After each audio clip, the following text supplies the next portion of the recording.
어떤 사람은 별명이라는 것을 갖고 있습니다.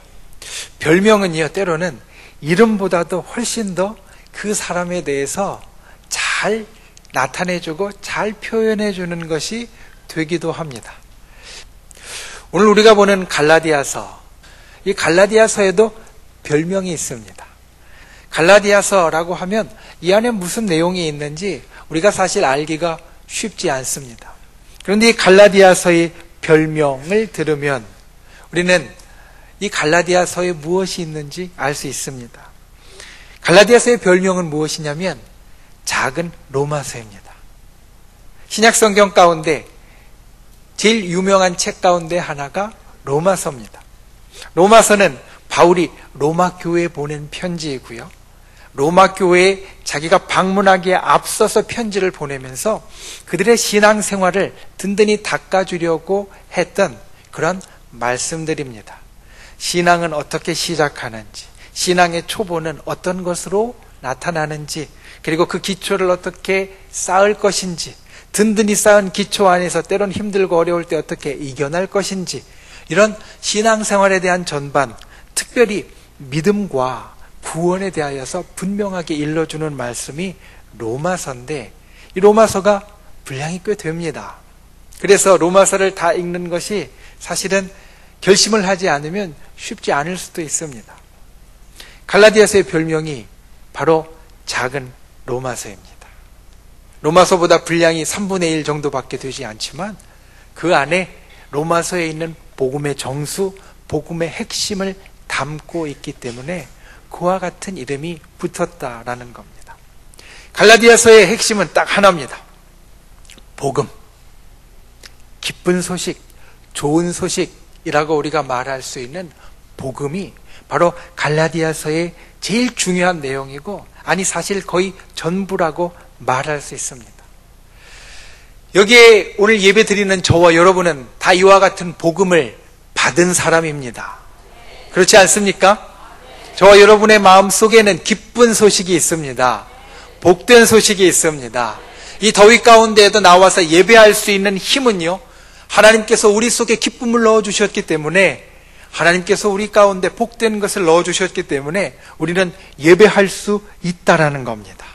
이 복음을 우리가 어떻게 시작하고, 이 복음을 우리가 어떻게 우리 속에 담음으로 시작하고, 이 복음을 어떻게 우리 속에서 든든하게 하고, 이 복음을 우리가 어떻게 견고하게 쌓아갈 것인지, 이 갈라디아서가 이야기하는데, 그 가운데 오늘 우리가 읽은 말씀은 신앙의 기초 가운데 기초, 신앙생활을 처음 시작하면서 반드시 알아야 할 것, 그것 하나를 우리들에게 이야기를 합니다. 좀 전에 영상에서 보셨듯이 어제 1차 세례식이 있었습니다. 세례식 전에 차 안에서 우리가 예배를 드리는데, 예배를 드리면서 어제 세례를 받는 분들에게 제가 이와 같은 이야기를 했습니다. 여러분, 세례를 받는 것은요, 생각해보면 참 불편한 일입니다. 세례를 받기 위하여서 어제 피서 때문에 길도 막히는데 1시간여를 나가야 하지요. 그리고 또 물놀이 하러 즐겁게 놀러 온 것이 아닌데, 그래서 물놀이 하는 복장도 아니라 그래도 복장도 갖춰 입고 물속에 들어가야 되지요. 물속에서 일어나면 여자분들은 얼굴에 화장 지워질까, 머리 흩어질까 걱정해야 되죠. 또 끝나고 나면 옷도 갈아입어야 되지요. 사실 여러 가지가 이 세례라는 것이 우리에게 있어서 편하지만은 않은 불편한 일입니다. 그래서 때로는 꼭 이 불편한 것 해야 하나? 나 그냥 예수님 믿으면 되는데, 난 예수님 잘 믿고 있고 예수님을 분명히 나의 주님이자 나를 위해서 모든 것을 내어주신 나의 사랑하는 분으로 내가 아는데 이 불편한 걸 꼭 해야 하나? 라는 생각을 하기도 합니다. 그런데 오늘 말씀은 이것이 우리에게 필요한 이유를 일러주고 있습니다. 그뿐만 아니라 세례가 우리 일생에 단 한 번 있는 사건이지만 이 세례를 받은 사람이 그의 남은 평생 동안 살면서 무엇을 그 가운데 기억해야 하고 담아야 하는지도 우리들에게 일러줍니다. 오늘 이 말씀, 우리 복음 생활, 우리가 기쁜 소식을 담고 살아가는 이 귀한 생활의 초입에서 우리가 다 갖고 가져야 하는 세례와 그리고 그 세례를 통하여 우리의 평생 가운데 기억해야 할 그 귀한 주의 교훈이 저와 여러분의 심령 가운데 새겨지는 귀한 시간이 될 수 있기를 예수님의 이름으로 축원을 드립니다. 첫 번째, 그리스도의 옷을 입어야 합니다. 여러분, 옷은 사람을 나타냅니다. 아무리 괜찮은 사람이라도요, 옷을 꾀죄죄하게 입으면 사람들이 그를 잘 인정해 주지 않습니다. 어디 가서 이 사람이 괜찮은 사람이다 라는 말을 듣기가 쉽지 않습니다. 반면에 좀 우리가 볼 때 별것 아닌 것 같이 보이는 사람이라 할지라도 옷을 근사하게 차려입으면 한눈에 딱 저 사람 뭐가 있나 보다 라는 생각을 우리가 하기도 합니다. 그뿐 아닙니다. 옷은 때로 우리 속에 있는 것을 감춰주기도 합니다. 키가 작아서 콤플렉스인 분 옷을 맵시 있게 잘 입으면요, 키 작은 게 별로 티가 안 납니다. 배가 나와서 고민인 분도 이 옷을 잘 입으면 그 고민이 훨씬 줄어듭니다. 때로는 몸에 흉터나 안 좋은 게 있어서 걱정하는 분들도요, 옷을 잘 입고 그리고 근사하게 입으면 그와 같은 것이 하나도 드러나지 않는다라는 겁니다. 여러분, 우리가 이 땅에서 육신도 옷을 잘 입으면 우리가 근사한 사람, 멋있는 사람, 예쁜 사람으로 나타날 수 있습니다.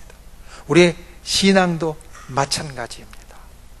우리의 신앙도 우리가 어떤 옷을 입느냐에 따라 우리가 정말로 근사하고 괜찮은 사람인지 아니면 그렇지 못하고 사람들이 무시할 만한 사람인지 그 가운데 드러나게 되어진다라는 겁니다. 오늘 본문 26절의 첫 번째는 이렇게 시작합니다. 너희가 다 믿음으로 말미암아 그리스도 예수 안에서 하나님의 아들이 되었으니. 우리를 일컬어 무엇이라고 이야기하시냐면 하나님의 아들이요 하나님의 딸이다 이렇게 말씀합니다. 저와 여러분은 하나님의 아들이고 하나님의 딸입니다. 믿으십니까? 저와 여러분은 하나님의 아들 된 사람이고 하나님의 딸 된 사람입니다. 그와 같이 귀중한 것이 우리에게 주어져 있는 사람입니다. 그런데 묻겠습니다. 여러분이 하나님의 아들 되기 위해서, 하나님의 딸 되기 위해서 무엇을 하셨습니까? 저한테 이걸 물어보면요, 제가 대답할 말이 없습니다. 왜냐하면 제가 하나님 아들 되기 위해서 한 일이 사실 없기 때문입니다. 성경도 그것을 일러줍니다. 오늘 말씀, 믿음으로 말미암아 그리스도 예수 안에서 하나님의 아들이 되었다. 우리가 하나님의 아들됨을 돈 주고 샀다라거나 내가 하나님 아들 되기 위해서 이러한 일들을 했으니까 넌 하나님의 아들 되었다라고 한다거나 하나님의 아들 되기 위해서 너에게 이러한 것이 필요하다라고 말씀하시지 않고요. 하나님의 아들됨은 그냥 그리스도 예수 안에서 우리가 믿음으로 말미암아 얻는 것이다 라고 말씀하고 있습니다. 사실 갈라디아서는 그 안에 아주 중요한 두 가지를 이야기를 합니다. 그리고 이 두 가지가 우리의 삶에 있어서 때로는 부딪히고 싸우는데 하나님 앞에 정말 중요한 것이 무엇인지 우리들에게 일러줍니다. 그 두 가지는 뭐냐면 하나는 율법이고 다른 하나는 하나님의 은혜의 복음입니다. 율법은 무엇입니까? 우리에게 이것을 행하라, 저것을 행하라 일러주는 겁니다. 이것을 행하고 저것을 행하고 저것대로 살아야 내가 하나님 말씀대로 사는 사람이라는 겁니다. 그런데 이 율법을 곰곰이 뜯어보면요, 우리가 이대로 하기가 참 어렵습니다. 아니, 불가능합니다. 이렇게 살고 저런 마음을 먹고 또 이런 생각대로 이러한 삶을 살라라는 이 하나님의 말씀대로 사는 것은요, 우리 인생, 이 땅에 살아가는 인생으로서는 사실 불가능합니다. 이와 같이 모든 것을 다 해야만 깨끗한 도화지같이 하나님 앞에 인정받는 사람이 된다라고 한다면 우리 모두는 이 깨끗한 도화지 같은 사람, 깨끗한 백지 같은 사람이 아무도 없다라는 겁니다. 그런데 거기에 하나님의 은혜가 있습니다. 우리의 힘으로는 깨끗한 도화지가 될 수 없지만, 우리의 힘으로는 깨끗한 백지같이 될 수 없지만 그 위에 하나님께서 하얀 것으로 덧칠해 주셨어요. 그 위에 하나님께서 아주 깨끗한 것으로 덧칠해 주셔서 우리를 깨끗한 백지같이 여겨주신다는 겁니다. 이게 하나님의 은혜입니다. 여기에 중요한 것이 바로 이 하얀 걸 덧칠하는 겁니다. 성경은 그것을 무엇이라고 이야기하냐면 칭의라고 부릅니다. 칭의. 우리가 정말 하얘서 하얗다라고 불러주시는 것이 아니라, 우리가 정말 백지같이 깨끗해서 깨끗하다고 불러주시는 것이 아니라, 예수 그리스도로 옷을 입은 사람이 되었기 때문에, 예수 그리스도의 그 깨끗한 옷을 입은 사람이 되었기 때문에, 우리 속에 있는 흉이나 허물이나 흉터나 다 가리운 바 되었기 때문에, 우리 속에 있는 더러운 것, 지저분한 것까지 다 덮어 씌운 바 되었기 때문에 우리에게 의롭다, 깨끗하다, 괜찮다 일러주시는 것이 있다라는 겁니다. 이것이 그리스도로 옷 입는 겁니다. 그런데 생각해보면 이 그리스도로 옷 입는 것이 우리에게 두 가지 종류가 있는 것 같습니다.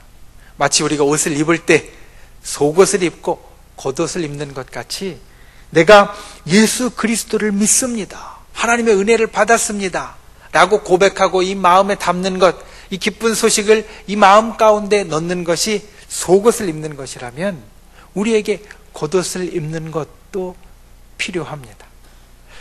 세례를 받게 되면 세례 문답을 합니다.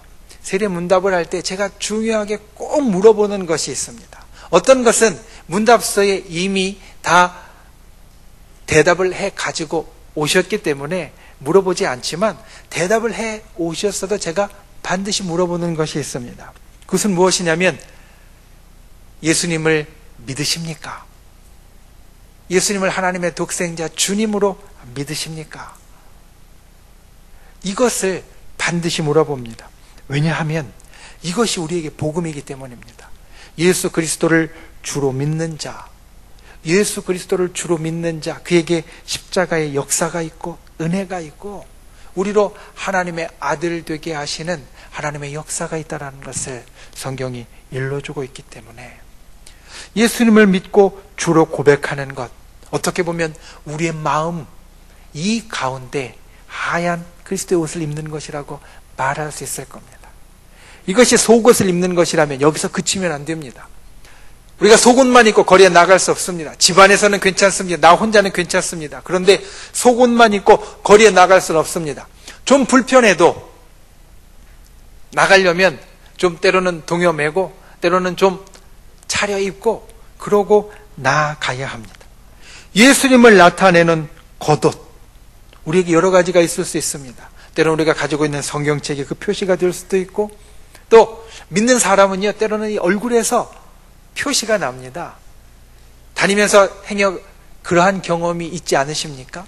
그냥 처음 본 사람인데 얼굴 보니까 아, 저 사람 믿는 사람이겠구나 싶은 경우가 살다 보면 종종 있습니다. 그 사람 얼굴 가운데에서 나는 믿는 사람이다 라고 보여지는 경우들이 있습니다.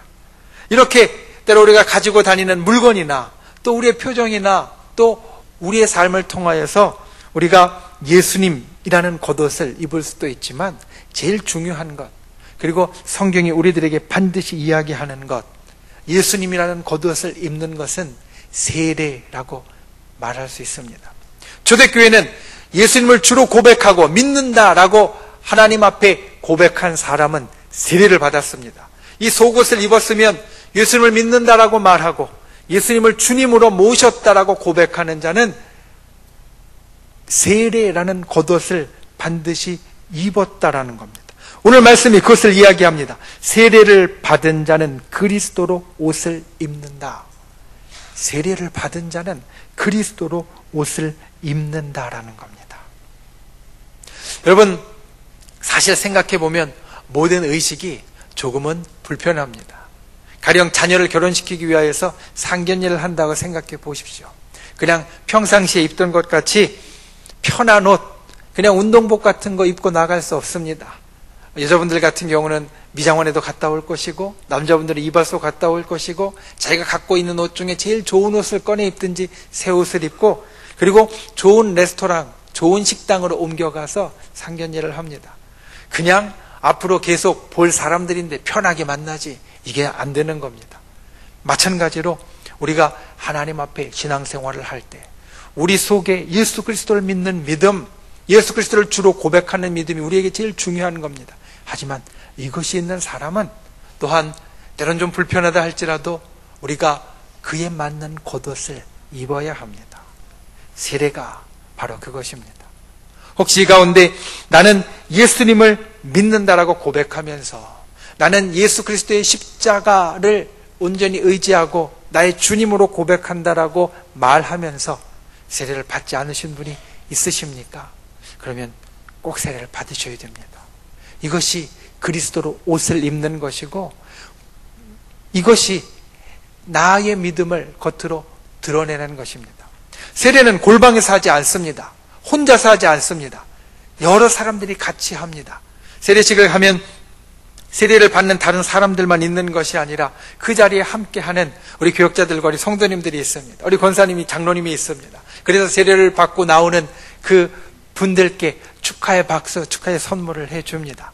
세례라는 것은 내가 그리스도로 옷 입었다라고 사람들 앞에 고백하는 겁니다. 사람들 앞에 나타내는 겁니다. 사람들 앞에 증거를 갖는 것이고 사람들 앞에 징표를 갖는 것입니다. 그렇기 때문에 우리가 이것을 해야 한다, 받아야 한다라는 겁니다. 저와 여러분이 이와 같이 그리스도로 옷 입는 분들이 되시기를 바랍니다. 우리의 마음, 이 속에 예수님을 믿는다라고 고백하는 나의 속옷뿐만 아니라 예수 그리스도 그분으로 옷 입는다라고 오늘 성경이 말씀하는 세례 예시까지 주님 앞에 가질 수 있는 분들이 되시기를 바랍니다.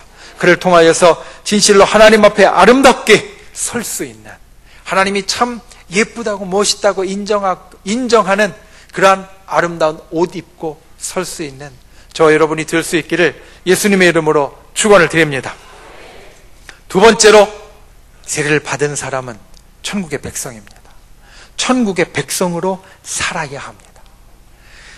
그리스의 유명한 철학자였던 소크라테스는 이렇게 기도했다라고 합니다. 신이시여, 제가 동물이 아니라 인간으로 태어난 것을 감사합니다. 여자가 아니고 남자로 태어난 것을 감사합니다. 그리고 야만인이 아니고 그리스인으로 태어난 것을 감사합니다. 그가 감사했는데 무엇을 감사했냐면 동물이 아니라 생각할 수 있는 사람으로 태어난 것. 그리고 오늘날과 다르게 그 당시는 남자와 여자가 조금 차별이 있고 차이가 있었는데 여자가 아니라 남자로 태어난 것. 그리고 당시에 문화가 제일 융성하고 발전하였던 그리스에 태어난 것을 감사했다라고 합니다. 여러분, 우리가 하나님 앞에 갖는 세례는 이것보다도 훨씬 더 귀한 겁니다. 왜냐하면 우리가 하나님 앞에 갖는 세례는 우리가 천국의 백성이 되었다라는 표식이기 때문입니다.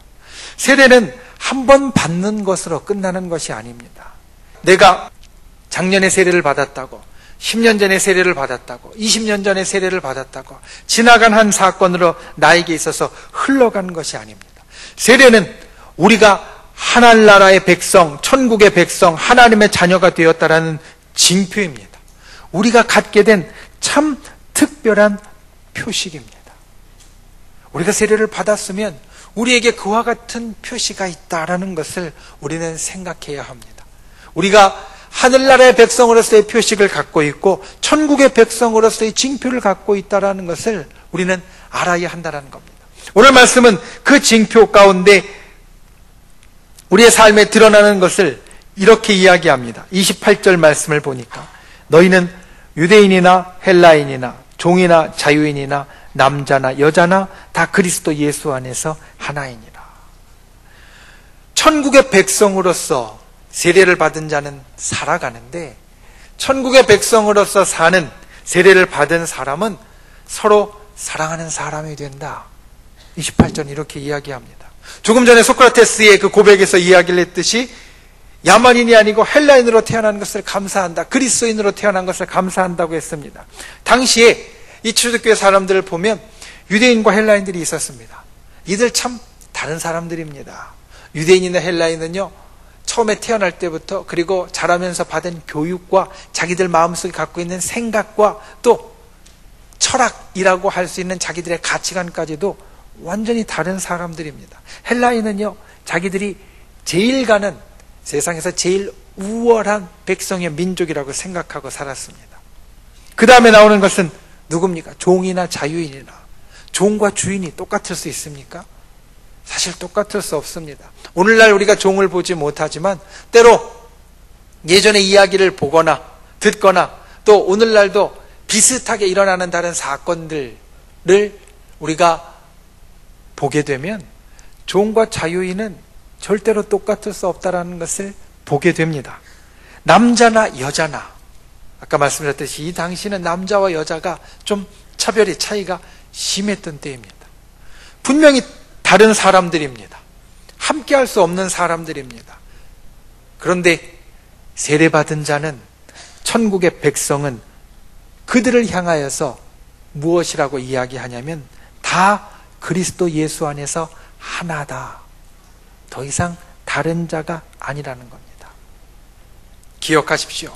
세례를 받은 우리 모두는 다 같은 천국의 백성이고 다 같은 그리스도의 옷을 입은 사람입니다. 그러니 조금 내 마음과 달라도, 조금 내 생각과 차이가 나도, 오늘 말씀에 있는 것 같이 나는 유대인 같고 저 사람은 헬라인 같아도, 나는 자유인 같고 저 사람은 종 같아도 우리는 다 하나다. 이것을 기억하고 서로 사랑하는 천국의 백성으로서 사시기를 예수님의 이름으로 축원을 드립니다. 그리고 또한 천국의 백성은 어떤 사람이냐, 29절 말씀에 보면 이렇게 이야기합니다. 약속대로 유업을 이을 자다. 성경은 우리에게 두 개의 시민권이 있다라고 말합니다. 우리는 이 땅에서 대한민국의 백성으로 살아갑니다. 이 땅의 사람으로 살아갑니다. 이것이 첫 번째 우리에게 있는 시민권입니다. 첫 번째 우리에게 있는 우리의 자격입니다. 그런데 믿는 사람은 그것뿐만이 아니라 하나가 더 있다라고 말합니다. 그것이 무엇이냐면 바로 천국의 시민권입니다. 세례를 받은 자는 천국의 백성이 되었습니다. 세례를 받은 자는 하늘나라의 사람이 되었습니다. 이것이 우리에게 있어서 시민권과 같이 주어졌다라는 겁니다. 오늘 말씀이 그것을 이야기합니다. 약속대로 유업을 이을 자니라. 이 말을 풀으면 이것입니다. 하나님 우리에게 주신 말씀처럼 하나님의 유산을 이어받을 자, 하나님의 유산을 상속받을 자로 우리를 만드셨다. 그 가운데 제일 큰 것이 바로 하늘나라입니다. 세례를 받았으면 우리는 하늘나라의 백성이 되었다라는 것을 항상 기억하고 살아야 합니다. 내가 좋을 때만 하늘나라의 백성이 아니라, 생각날 때만 하늘나라의 백성이 아니라, 내가 좋든 싫든 내 마음속에 생각이 나든 않든 나는 대한민국의 국민인 것 같이 마찬가지로 우리의 삶에 있어서 예전에 세례를 받았던 그 순간이든 아니면 때로는 좀 힘들고 어려워서 하나님 앞에 떠난 것 같은 순간이든, 때로는 하나님께서 나에게 왜 이렇게 행하시나 내가 좀 실망하고 좀 등 돌리고 있었던 것 같은 순간이든, 하나님은 우리를 하늘나라의 백성으로 삼으셔서 하늘나라의 시민권을 준 사람이 되었다. 이것을 반드시 기억해야 된다는 겁니다. 여러분, 세례를 받은 우리는 하늘나라의 백성입니다. 이것을 잊으면 안 됩니다. 하늘나라의 백성으로서 약속의 유업, 하나님의 놀라운 복을 누릴 자격이 있는 사람, 하나님께서 우리들에게 주실 그 축복을 이어받을 사람, 그러한 사람이 되었다는 것을 반드시 기억해야 된다는 겁니다. 저와 여러분이 그와 같은 천국의 백성이라는 것을 항상 생각하는 분들 되시기를 바랍니다. 이 마음속에 잊지 않는 분들 되시기를 바랍니다. 천국의 백성으로서 비록 우리가 이 땅에 있지만 저 하늘나라의 백성으로서 살아간다는 것을 새기는 그러한 저와 여러분이 다 되실 수 있기를 예수님의 이름으로 축원을 드립니다.